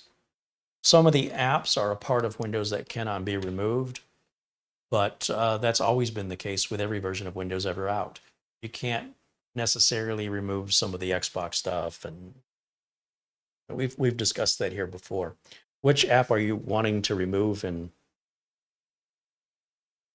why is it such a big deal to you? Most of these apps are very, very tiny. They're not really taking up any room. But do know that you cannot remove all apps. The app may have a connected piece to it that Windows requires. And so Microsoft will not allow you to delete it. So even though you don't use the app for that purpose, it's being used by the Windows platform. And if you were to forcibly remove it, it could, in theory, break your Windows install or break your Windows install in the future when you don't realize the reason why you're having a computer problem is because of what you did months earlier. So my strongest advice to you is don't stubbornly try to remove things that do not have uninstalls. There are videos that can show you how to forcibly remove. However, there may be consequences down the line that you will have problems nobody else has, and you're going to be very frustrated. This is what I talk about when someone gets an idea in their head that has nothing to do with any practicality. It has nothing to do with performance or stability or security. It's just this concept of what I want. I want a certain temperature. I want a certain color RGB. I want home versus pro for no other reason than that's what I want. And so if you want to remove apps you're not using, if you follow that through and forcibly remove them, your consequences are yours. And it's going to be very hard to know, that the problem you have, which could be months or even years from now, is a consequence of what you did by forcing that app out. So I would learn to just ignore it, leave it alone. It's not taking up much room. Unless you're trying to remove an app that should be uninstallable. That's why I'm asking which app it is.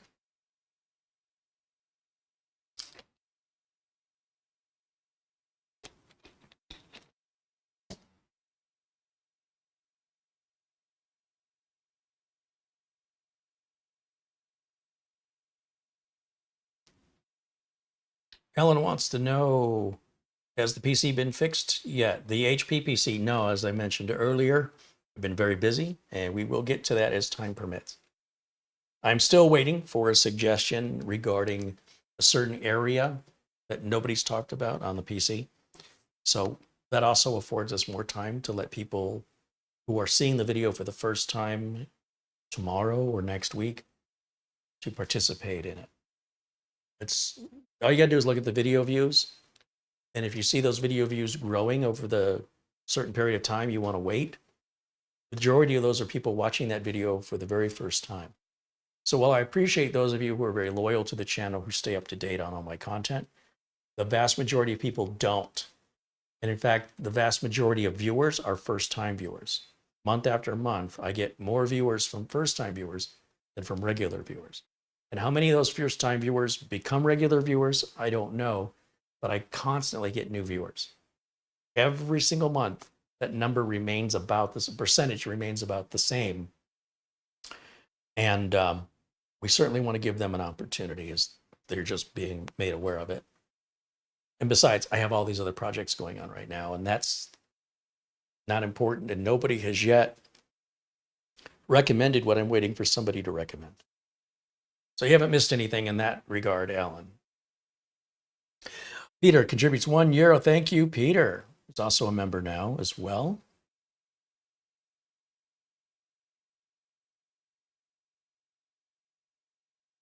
Having a good time in the chat said it's no different than when you buy a phone with regards to not being able to remove apps. Most phones have a lot of apps that come with the phone that cannot be removed. Yeah, it's the same exact thing. That's a great analogy.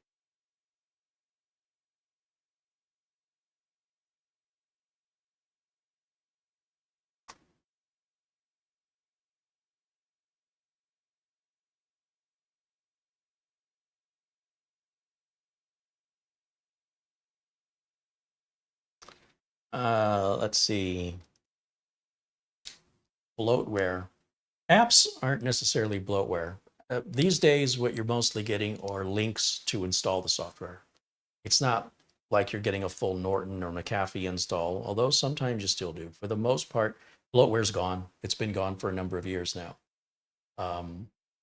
Probably the closest thing to bloatware that a modern PC will come with is Microsoft Teams and Microsoft OneDrive. Those are fairly substantial applications as far as resource consumption. But all those other little apps and stuff, they're just teeny tiny little nothings. It's like people that worry about how much space a cookie takes up. Cookies are inconsequential. You could have millions of them and they wouldn't take up more than a few kilobytes of storage. It's very, very, very tiny and insignificant to the operation of the computer. Again, people get their mind fixated on something and they've decided, I want this gone, I want this removed. And there are consequences if you force something. If you really don't like it, I would suggest you switch to a different operating system. You might be better off using a Linux or a Macintosh if that is your frame of mind. Because if you continue with that attitude on a Windows platform, it will likely come back to you in a way that you will have other problems that no one will be able to figure out, including yourself, that will only be affecting you because you have uniquely decided to alter your computer in a way most people have not, leaving you with unique problems potentially as a consequence of that in the indefinite future. So, and it's all over just an attitude. And the attitude is more easily adjusted than fixing the problems the attitude causes, in my experience. But it's your computer. Just letting you know, if you make that decision, what to expect. I can't tell you when to expect it, but expect it. There's a reason why you cannot remove those apps. And if you remove them, there's a good chance you're going to find out the hard way why they didn't want you to remove it. And then you'll know. So you can take that journey without me. All right, let's see.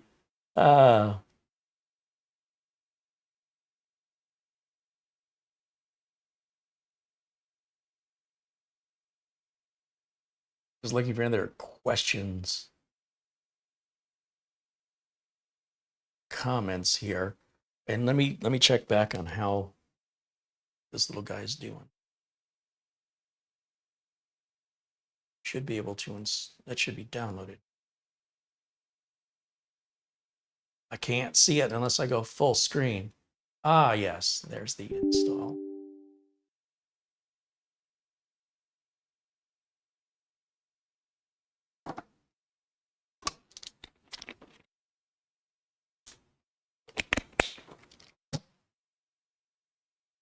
And I'll hit install here.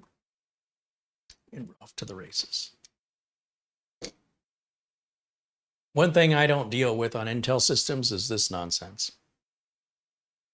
But again, it's my personal preference.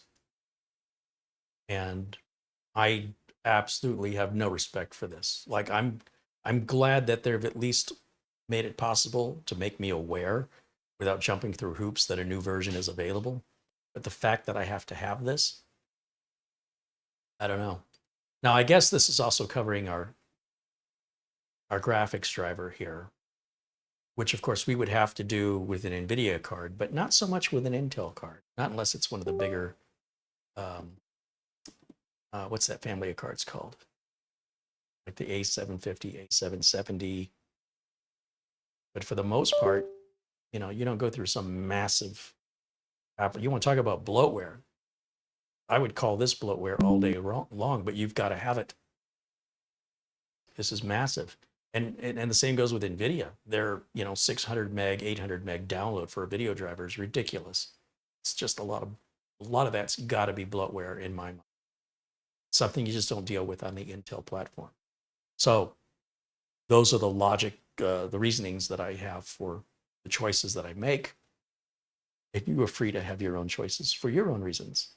Now, ARC, thank you, AJ Haverkamp, Intel ARC. That was never going to come to me. I was so far from that. Thank you.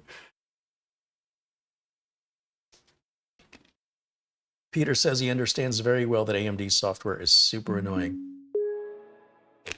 But you got to have it because it can make a massive difference in the performance of your AMD hardware. CPU, GPU, all of it. These drivers are critical that you have the latest and greatest if you want the best security and performance. Now, and reliability too. Let's try one more time to get back in the BIOS here.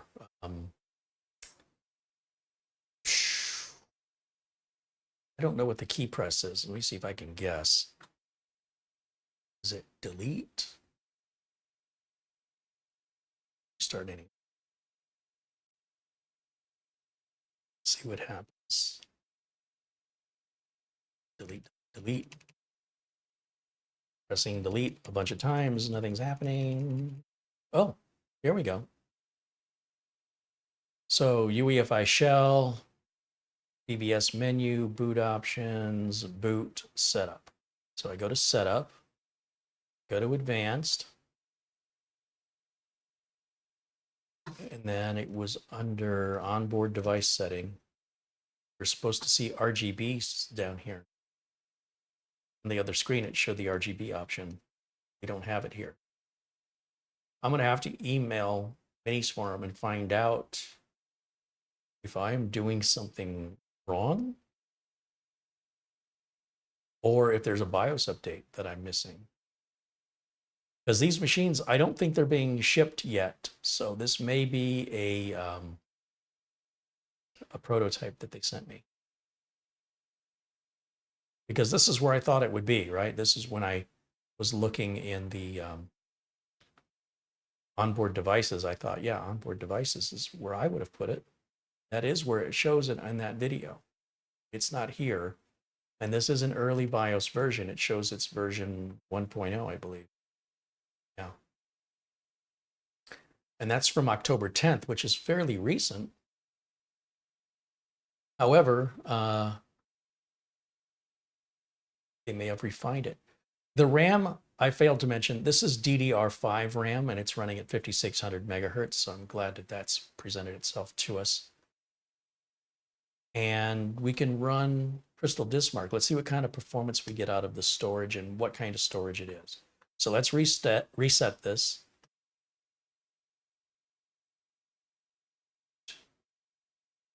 And let me find my flash drive with utilities right here.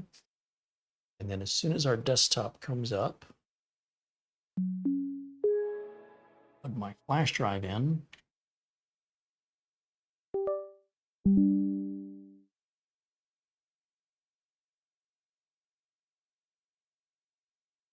And let's put VLC on here.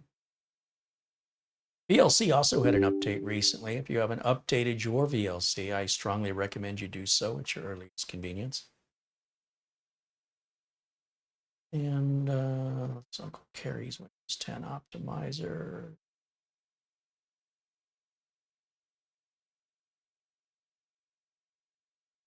That out.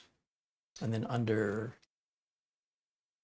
testing software, let's grab Crystal Disk Mark Portable and Crystal Disk Info. Oops. Beautiful. So as far as Crystal Disk Info, that'll give us the make and model of the solid state NVMe drive that's in there.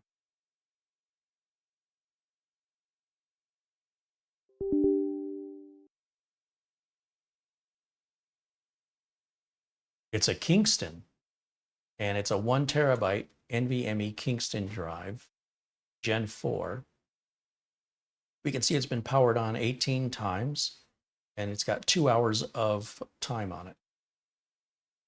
Close that out. Let's run Crystal Disk Mark and see what kind of numbers we can get with high-end, high-performance NVMe Gen 4 drives, up to about 7,500 megabytes per second on the high end. I typically expect 7,000. I consider that fast, but I also expect out of a system that a system integrator has created, they're probably going to go somewhere down the middle. I expect a minimum of 5,000 on the reads here. So if I see 5,000 or greater, I'm happy. We're close enough. That's fine. You're never going to get the same number twice. It's possible I could run this test a couple times, and through that, I eventually hit 5,000. However, you're not going to see any difference personally between 4795 and 5,000. That's not even a millisecond of difference of I/O. So we'll go ahead and let that run. And while that's running, let me bring up camera 1 again, and I will put myself in a corner so we can watch both me and those numbers. like so. And yeah, I'm going to reach out to Minisforum and ask them about a BIOS update. And if there is one, then I will film what that process is like, because I have no idea how you update a BIOS on one of these. I suspect you create a bootable flash drive, a UEFI bootable flash drive, which is incredibly simple by putting some files on the drive, basically boot files. You don't have, it's not like the old days where you had to format the drive. As long as the files are there, along with the BIOS file, and you boot from the flash drive, then should auto start the BIOS update. And then once you're all done, then you erase those files because you never want to put the same BIOS on ever again. So unless you've got multiple machines to update, you're like most people, you only have the one. Once you've updated the BIOS, you no longer need it ever again for the history of your life. So not unless you buy another one. And that's assuming the other one needs the BIOS update. Or a new BIOS update comes out, in which case you would repeat the process, but never with the same. Once you've used it, you're done with it forever.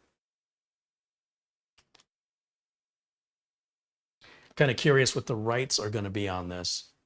Again, I'd like to see something around the 4,000 range, but I'm afraid to set my hopes too high. Because anything around 3,600 or less is really Gen 3 speeds. So I expect something larger than that.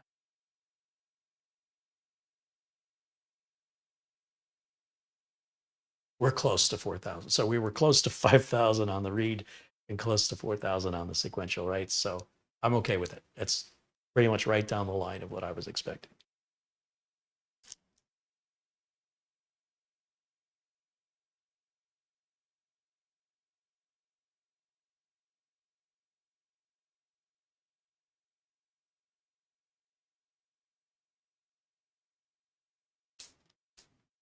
Walter says, Carey in chat, I lost my moderator and membership badges. I see your moderator status there, and I see your membership badge. Everything looks perfect. I don't know what you're talking about.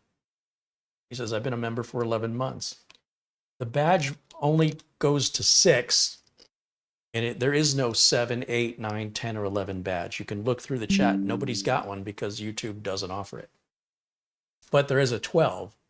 Once you reach your 12th month of membership, you'll get a number 12 badge, and you will have that number 12 badge for 12 months because there's no 13, 14, 15, 16, 17, 18, 19, 20, 21, 22, 23. There is a 24 and a 36. That's all YouTube allows for currently. I imagine when we get closer to probably sometime in the 2-year mark, then they'll offer a 48, maybe a 60. But they go annually at that point.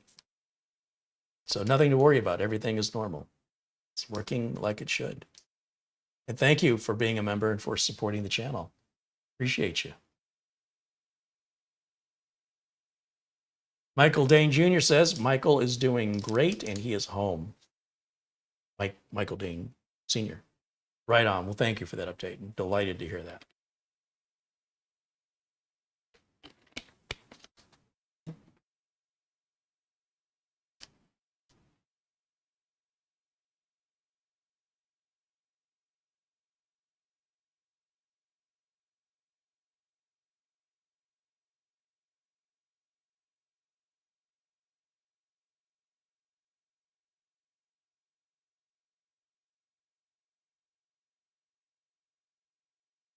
If you enjoy the content, please give a thumbs up to the video. It costs you nothing.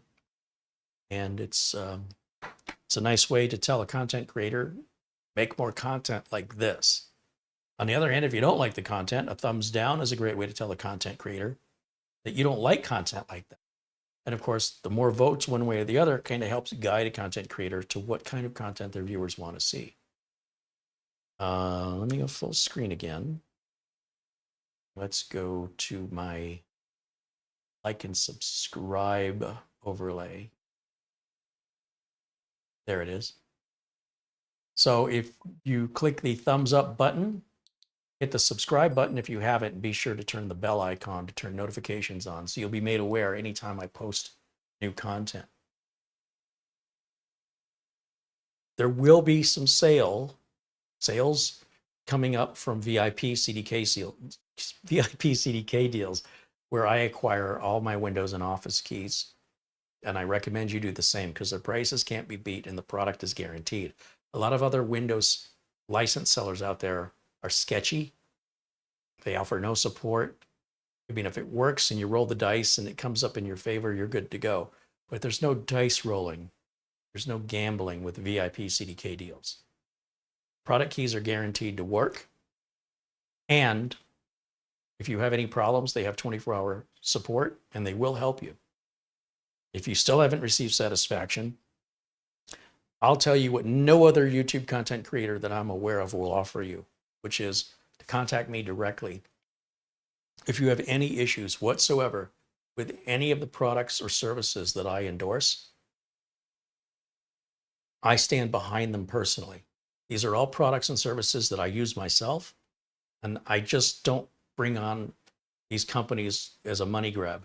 This is here if they offer my audience a valuable service or a valuable product at a very attractive price, and they stand behind it. If it doesn't meet those requirements, I do not take them on. So your odds of having any trouble with any of the companies that I endorse is extremely slim. And should it happen, their support 99.9% of the time are going to make it right.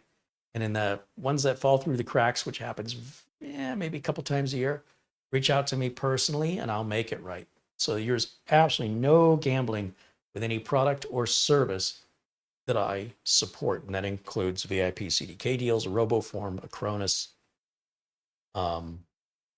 $300 data recovery. I'm missing one. There's always one I forget. All the links are in the video notes below the video. Now, when I showcase products like this, I'm reviewing them. I can't personally stand behind, some product that isn't even out yet. But I can tell you that Minisforum has been excellent to work with. If you buy any products that I showcase here on Amazon, Amazon has a 30-day return policy.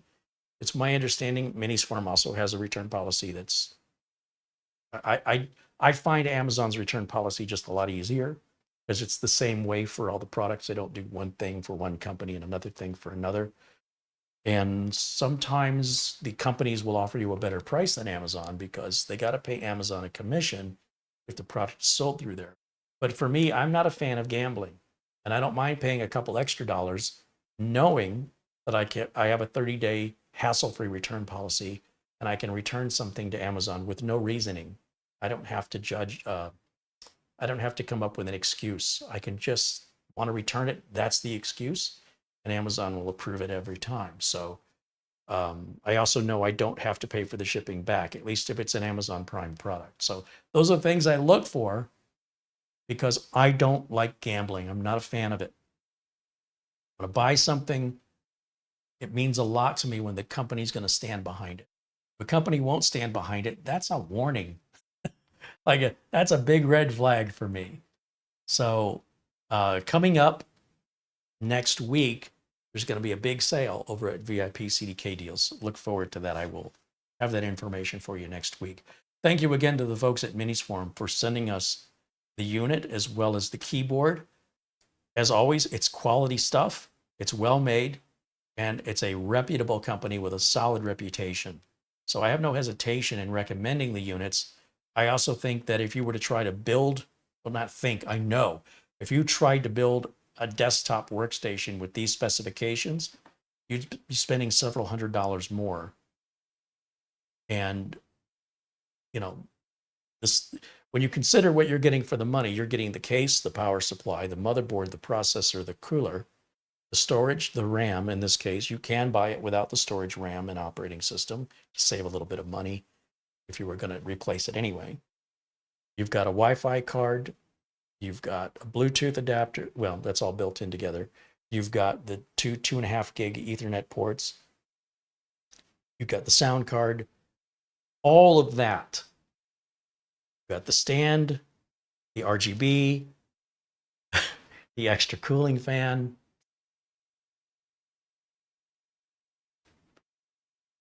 Trust me, that stuff adds up if you try to, it's like trying to piece together a car out of parts. If you went to a dealership and bought all the parts necessary to build a new car they're selling on the lot for $40,000, it'll cost you $230,000 to buy all the parts to put it together yourself. Now, in this case, the price difference isn't that extreme. And if you're a really heavy gamer and that's like a high priority for you, the Oculink is a very unique offering I've never seen offered by any other mini PC manufacturer ever. Now, you will spend more for the Oculink and the graphics card likely than you will for anything else. More for that than your monitor, your keyboard, your mouse, your computer, all combined probably wouldn't add up to that. That's why I'm not a big fan of gaming. It's become profoundly expensive. And on top of that, to have the graphics card external and to have to run the cables, I would rather have it all on a desktop, me personally. If I wanted something more portable on the go, you know, you will pay out the wazoo if you want an external GPU, at least if you want a good one. But at least it won't be bottlenecked as badly as just running it through, you know, a USB 4 port or a USB 3 port. So in any event, it's food for thought for those of you that are into gaming. And before I would even make that investment, I would evaluate how this plays the games you play at the settings you like. Because it's unlikely any content creator that showing gameplay in frames per second is playing the game you're interested in or playing it at the settings you want to play it in. It's things like that where you really have to get it in your own hands and experience it for yourself to see if it lives up to your expectations. Not mine, not somebody else's, yours. And if you buy it from a place where you know there's no hassle to return it within 30 days, you've got no risk. So you put your games on it, you set them the way you want to set them. If you don't find it acceptable and you don't want to make the investment into the external GPU, return it. And then come back and let us know in the comments section under this video about your experience. Was it a good experience? Was it a bad experience? If so, why? That will help other viewers who, once again, probably aren't playing the same games you're playing. And if they are probably not playing with the same settings.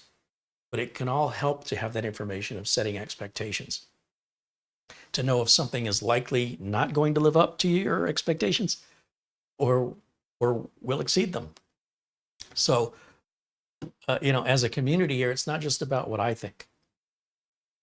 And, you know, to spend money to do work isn't something that I consider to be fun. I'd much rather play the games I play, which is solving the customer's problem. It's a different game all the time, and I get paid to play it.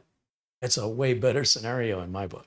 So I guess that'll wrap it up for me for today. Let me just check the phone one last time here, see if we've missed any messages. We've just crossed over 3 p.m. here in Phoenix, so that's just put us over 2 hours of today's broadcast. And it looks like a couple of gift cards have come in. Oystein with a $100 Amazon gift card. Thank you so much, Oystein. Oystein, of course, watching us from Norway. Raj D sends a $25 Amazon gift card. And thank you again to Alan Lindos and to our friend Buster and to Mark Gaines and Paul O'Brien for their contributions supporting the channel. Also, a shout out and a thank you once again for all those super chats that came in during today's live show. Just go back and find them. Silly me, I did not have this already set up. Planet Cryos just contributed $2 in super chat. Be sure and check out Planet Cryos's YouTube channel. He's got some great content there. I'm not just saying it. Check it out yourself. So thank you again to Paul O'Brien, Chris's Retro Tech channel for your super chat contributions, as well as Planet Cryos and Nick Caffrey and Chris's Retro Tech channel, Mark Gaines and Peter VZ. And thank you for those renewing or starting your memberships here. That includes Davis Parsons and Matthew Burton, who have renewed their memberships, and Garfield Rupe as well, and the aforementioned Raj D. You guys rock. Thank you so much for hanging out with me today. I hope that you guys have a great weekend. Know that the chaos is coming. Enjoy the calm before the storm, as the holiday season is about to begin. This time next week, you have 7 days of calmness. Or in my case, preparing for the family meetup over Thanksgiving. Actually, everybody in the family. It's all just a long-running joke. So thank you again for watching. I will see you all again. Well, I will see my members on Monday. I will have the regular members-only Monday video this Monday at 1 o'clock Arizona time. That's currently 12 p.m. Eastern, 12 p.m. Pacific, 3 p.m. Eastern time. It's 1 p.m. Phoenix time. 12 p.m. Pacific, 3 p.m. Eastern. And then, again, I don't know Tuesday, Wednesday, Thursday schedule. I expect I will be back on Friday to tell you about all the deals. At least the deals I'm made aware of. And if you guys find any deals, be sure you let us know so we can give other people an opportunity to save some money on stuff they might be drooling over wanting. And hopefully between all of us, we can find all the deals. It's never going to happen. And thank you for all the Amazon gift cards, because I've been hoarding them specifically for next Friday and next Monday, because Cyber Monday, sometimes there's better deals on Cyber Monday online than there are on Black Friday. However, there are deals going on right now that I talked about at the beginning of the show. And again, those links are all in the video notes below this video. Thank you all for watching. Thank you to Mara for the amazing thumbnail and setting up today's video for me. Thanks again to the folks at Minisforum, and thank all of you for being a part of this amazing community. Enjoy the rest of your Friday. Have a safe, happy weekend, and I'll see you all again very, very soon. Until next time, bye for now. Now I got to find an outro, which I did not line up before I did that amazingly great exit. So close. Here we go. Bye for now.